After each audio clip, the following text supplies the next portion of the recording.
നമ്മുടെ ജീവിതത്തിൽ നാം ചെയ്യുന്നതൊക്കെയും സാധിക്കണമെന്നതാണ് നമ്മുടെ ആഗ്രഹമെങ്കിലും പല സമയങ്ങളിലും പരാജയം കടന്നു വരാറുണ്ട്. എന്നാൽ നാം ചെയ്യുന്നതൊക്കെയും സാധിക്കേണ്ടതിന് നാം എങ്ങനെയാകണമെന്ന് ദൈവം നമ്മോട് ദൈവവചനത്തിലൂടെ സംസാരിക്കുന്നത് വേദപുസ്തകത്തിൽ പലയിടങ്ങളിലും നമുക്ക് കാണുവാൻ കഴിയും. ചെയ്യുന്നതൊക്കെയും സാധിക്കുക എന്നത് അസാധ്യമോ അപ്രാപ്യമോ ആയ ഒന്നല്ല. അങ്ങനെ ആയിരുന്നെങ്കിൽ വേദപുസ്തകത്തിൽ അത് പറയില്ലായിരുന്നു. അല്പസമയം ഒന്ന് ശ്രദ്ധിക്കണേ. ദൈവത്തിന് നിങ്ങളുടെ കരങ്ങളുടെ പ്രവൃത്തിയെ അനുഗ്രഹിക്കുവാൻ പദ്ധതിയുണ്ട്. ദുഷ്ടന്മാരുടെ ആലോചന പ്രകാരം നടക്കാതെയും പാപികളുടെ വഴിയിൽ നിൽക്കാതെയും പരിഹാസികളുടെ ഇരിപ്പിടത്തിൽ ഇരിക്കാതെയും യഹോവയുടെ ന്യായപ്രമാണത്തിൽ സന്തോഷിച്ച് അവന്റെ ന്യായപ്രമാണത്തെ രാപ്പകൽ ധ്യാനിക്കുന്നവൻ ഭാഗ്യവാൻ. അവൻ ആറ്റരികത്ത് നട്ടിരിക്കുന്നതും തക്ക കാലത്ത് ഫലം കായ്ക്കുന്നതും ഇലവാടാത്തതുമായ വൃക്ഷം പോലെയിരിക്കും. അവൻ ചെയ്യുന്നതൊക്കെയും സാധിക്കും. പ്രിയ ദൈവത്തിലെ ദൈവത്തോട് ദൈവവചനത്തോട് ചേർന്നിരിക്കുന്ന ഓരോ വ്യക്തിയിലൂടെയും ദൈവത്തിന്റെ പ്രവൃത്തി വെളിപ്പെടണമെന്ന് ദൈവം ആഗ്രഹിക്കുകയാണ്. നിങ്ങളുടെ ജീവിതത്തിൽ നിങ്ങളൊരു അനുഗ്രഹമാകണമെന്നതാ ദൈവത്തിന്റെ പദ്ധതി. ഇതിനകത്ത് നമ്മുടെ ചില തീരുമാനങ്ങളുണ്ട്. നാം തീരുമാനിക്കണം, ഇല്ല, ഞാൻ ഇനി ദുഷ്ടന്മാരുടെ ആലോചന പ്രകാരം നടക്കുകയല്ല, പാപികളുടെ വഴിയിൽ ഞാൻ നിൽക്കുകയല്ല, പരിഹാസിയുടെ കൂടെ കൂടി മറ്റുള്ളവരെ പരിഹസിക്കുന്ന പരിപാടിക്ക് ഇനി ഞാൻ നിൽക്കുകയല്ല. പറയാൻ പറ്റുമോ? ദൈവം എന്നെ കുറിച്ച് ആഗ്രഹിക്കുന്ന പദ്ധതികൾക്കായി ഞാൻ ഏൽപ്പിച്ചു തരുന്നു നാഥ എന്ന് നമുക്ക് പറയാൻ പറ്റണം. പഴയ നിയമകാലഘട്ടങ്ങളിൽ ന്യായപ്രമാണം അനുസരിക്കുവാൻ പെടാപ്പാടുപെട്ട് പല സമയങ്ങളിലും അവർ അതിൽ നിന്ന് പരാജയപ്പെട്ടപ്പോൾ ദൈവം യേശുക്രിസ്തുവിലൂടെ ഒരു പുതിയ യുഗം തുടങ്ങുകയാണ്. പ്രവൃത്തിയാലുള്ള രക്ഷ മാറ്റി വിശ്വാസത്താലുള്ള രക്ഷ ദൈവം കൊണ്ടുവരികയാണ്. അങ്ങനെ ആയതുകൊണ്ട് എനിക്കിനിയും തോന്നുന്നതെല്ലാം ചെയ്ത് ജീവിക്കാം എന്ന് അതിനർത്ഥമില്ല. നമുക്ക് കഴിയാതിരുന്നത് ചെയ്യുവാൻ നമ്മെ സഹായിപ്പാൻ ഇന്ന് പരിശുദ്ധാത്മാവെന്നൊരു കാര്യസ്ഥനെ ദൈവം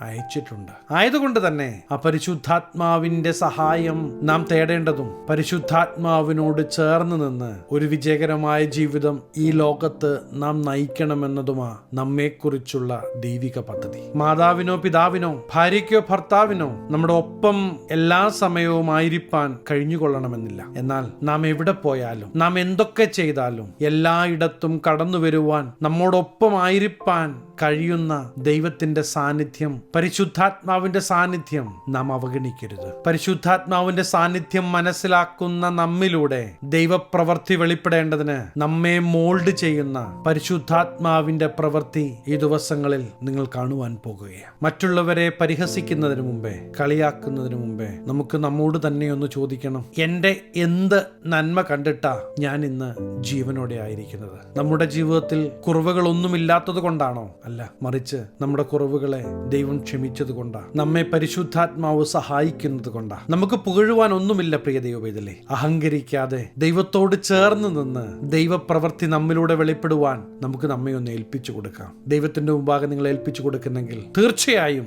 ഈ ദിവസങ്ങളിൽ തന്നെ ദൈവത്തിന്റെ പ്രവൃത്തി നിങ്ങളിൽ വെളിപ്പെടും. മാത്രമല്ല, ദൈവം പറഞ്ഞ വാഗ്ദത്തങ്ങൾ, ദൈവവചനത്തിലുള്ള വാഗ്ദത്തങ്ങൾ, അത് നിങ്ങളുടെ ജീവിതത്തിൽ നിറവേറാൻ പോകുകയാണ്. ദൈവവചനത്തോട് നമുക്കൊരു സ്നേഹം ഉണ്ടാകട്ടെ. ഭാരപ്പെടുന്ന നിമിഷങ്ങളിൽ ഈ ദൈവവചനം നമ്മെ ആശ്വസിപ്പിക്കും. വിഷമിക്കുന്ന വേളകളിൽ ദൈവവചനം നമുക്ക് ബലം തരും. ഈ ദൈവവചനത്തെ സ്നേഹിക്കുവാൻ നമുക്ക് നമ്മെ ഒന്ന് ഏൽപ്പിച്ചു കൊടുക്കാം. പ്രിയ ദൈവവേദലേ, നാം ചെയ്യുന്നതൊക്കെയും സാധിക്കണമെന്ന് ദൈവം ആഗ്രഹിക്കുകയാണ്. നിങ്ങൾ ചിന്തിക്കുന്നതിലും നിങ്ങൾ ഇമാജിൻ ചെയ്യുന്നതിനും അപ്പുറം പ്രവർത്തിക്കുവാൻ പ്രിയ ദൈവവേദലേ ഈ ദൈവം ശക്തനാണ്. ഒരിക്കലും ഈ ദൈവത്തെയോ ദൈവത്തിന്റെ പ്രവൃത്തിയെ കുറച്ച് കാണരുത്. നാം കണ്ടിട്ടില്ല എന്ന് കരുതി ദൈവപ്രവൃത്തിയെ പുച്ഛിക്കരുത്. എന്റെ ശബ്ദം കേൾക്കുന്ന നിങ്ങളുടെ ജീവിതത്തെ അടിമുടി മാറ്റുവാൻ കഴിയുന്ന ജീവിക്കുന്ന ദൈവത്തിന്റെ ശക്തി പ്രിയ ദൈവവേദലേ നിങ്ങളുടെ ജീവിതത്തിൽ വെളിപ്പെടാൻ പോകുകയാണ്. വിശ്വസിക്കുന്നെങ്കിൽ യേശുവേ, ഞാനിതാ എന്നെ ഏൽപ്പിച്ചു തരുന്നു എന്ന് പറയാം. പരിശുദ്ധാത്മാവേ, എന്നെ നിയന്ത്രിക്കണമേ എന്നൊന്ന് പറഞ്ഞാട്ട് വിജയകരമായൊരു ജീവിതം നയിപ്പാൻ